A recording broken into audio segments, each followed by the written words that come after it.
जय श्री राम जी की। अभी मैं पेपर देख रही थी तो उसमें एक घटना बेंगलुरु की अतुल सुभाष आत्महत्या कांड थी। बहुत दुख हो रहा था। लगता था कि ये सब आखिर क्यों और कैसे हो जाता है, हम लोग जान नहीं पाते हैं। नहीं, हम लोग जान तो पाते, जब इसकी जानने की कोशिश करें तभी तो।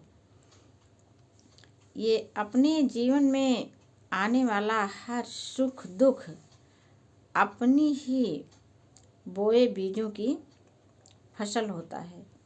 निश्चित रूप से जैसे हमारे यहाँ हम लोग देखते हैं, खेतों में अपने जिस चीज़ का बीज बोते हैं वही उगता है।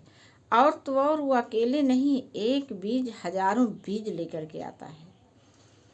ठीक वैसे ही ये जो हमारे द्वारा किए गए कर्म होते हैं वो सभी बीज ही बनते हैं।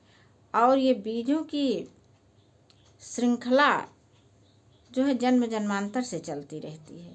जैसे आखिर आप सोच ही लीजिए, आम का वृक्ष है, उसका बीज जो है कब का रहा होगा।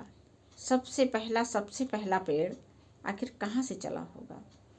ऐसे ही देख लीजिए कि हम लोग गलतियों पे गलतियाँ किए जाते हैं और गलतियाँ हमारे जीवन भर हमारे साथ पड़ी रहती हैं।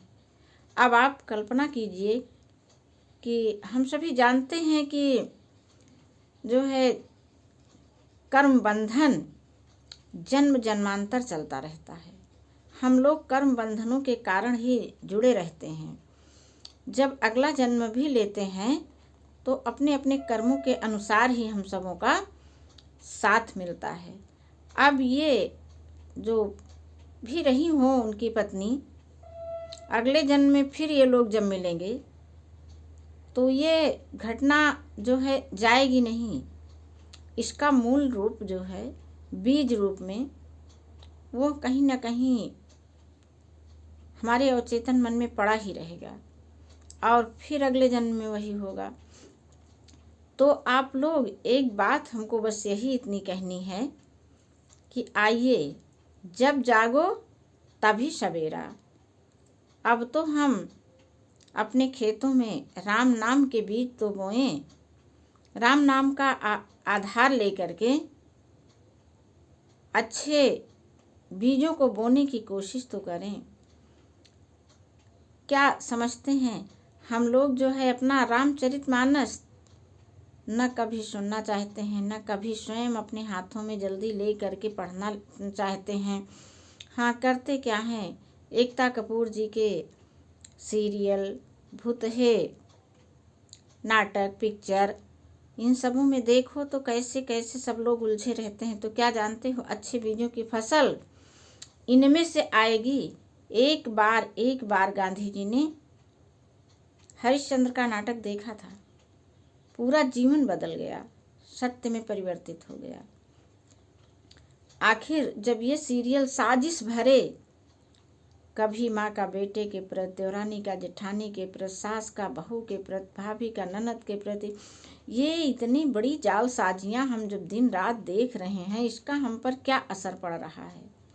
और यही है हमारे दुखों का कारण बन जाता है। वो कहीं ना कहीं इसकी हमारे मन मस्तिष्क पर एक लेयर बनती है। हम बार बार यही कहना चाहेंगे कि आप वेद मत पढ़िए, दूर की बात है, उसकी भाषा ही नहीं समझ में आएगी। वेद, उपनिषद, पुराण, लेकिन जिसकी भाषा समझ में आ रही है, जो सारे वेद उपनिषदों का सार है, श्री रामचरितमानस, इसका तो आप लोग अध्ययन करिए, अपने बच्चों के सामने इसकी चर्चा करिए और इसमें कैसे कैसे सबके साथ सबने कर्तव्य अपने अपने निभाए थे उसके बारे में हम लोग जानें, समझें और उसको अपने जीवन में उतारने की कोशिश करें। न कि ये जो सीरियल साजिश भरे हैं, इनको हम, पहली चीज़ तो वैसे ही मन बनता चला जाता है हमारा। जब एक ही चीज़ कई कई बार देखते हैं तो वो उसका गहरा प्रभाव पड़ता है हमारे मन मस्तिष्क पर। तो एक बार में न सही श्री रामचरितमानस समझ में आएगा, 2 बार 4 बार तो पढ़ के देखिए, कितनी अच्छी बातें इसमें लिखी गई हैं। एक परिवार का संचालन कैसे होना चाहिए वो सब इसमें दिखाया गया है। अरे जैसे हम लोगों का परिवार है, ऐसे भगवान श्री राम का भी परिवार था। राजा चाहे छोटा हो या बड़ा हो, भगवान श्री राम या उनके पिताजी दशरथ जी पूरे अयोध्या नगर के राजा थे। हम लोग भी तो अपने घर के ही राजा रानी हैं, और हमारे बच्चे जो होते हैं वह भी हमारे लिए, उनको अच्छी परवरिश देना हमारी बहुत बड़ी जिम्मेदारी हो जाती है। और उनको हम अच्छी परवरिश कब दे पाएंगे? जब हम स्वयं वैसे होंगे, तभी तो। हम जब दिन रात ऐसे ही नाटकों के ताने बाने में हम उलझे रह जाते हैं, क्या देंगे आखिर हम अपने बच्चों को और अपने घर परिवार को? ये सारे हमारे जो व्यवहार हम लोग करते हैं, ये सब के सब फसल बनकर के ही आते हैं। ये संपूर्ण ब्रह्मांड एक खेती की तरह है। आपका मस्तिष्क एक जो है खेत के ही समान है। हम इसमें जो कुछ भी डालते जाते हैं, उसी के अनुसार हम लोग विकसित होते चले जाते हैं। आप अच्छी चीज़ें पढ़िए, अच्छी देखिए, अच्छी सुनिए, अपने बच्चों को सुनाइए। आखिर पूरे रामचरितमानस में भी आपने कहीं किसी तरह की जो है साजिशें देखी थी? भगवान श्री राम को देखिए तो कैसे माता कैकेयी से एक बार भी उनके मन में किसी प्रकार का रोष नहीं आया माँ कैकेयी के लिए कि ये हमको बन जाने के लिए कह रही हैं, नहीं हम नहीं जाएंगे, या कुछ भी जो है बहुत ही सहर्ष। और उसके बाद भी जब वन में सबके साथ माता कैकेयी गई तो सभी माताओं से पहले इनसे मिल रहे हैं। क्यों मिल रहे हैं? यही कि माँ को दुख न होने पाए। ये उनके वास्तविक स्वरूप को जानते हैं कि यहाँ पर जो है हम लोग अपने अपने पात्र निभाने आए हैं, और उन पात्रों को निभाने के लिए हमको सबसे बड़ी ताकत जो है वो भगवान श्री राम से मिलती है, श्री रामचरितमानस से मिलती है।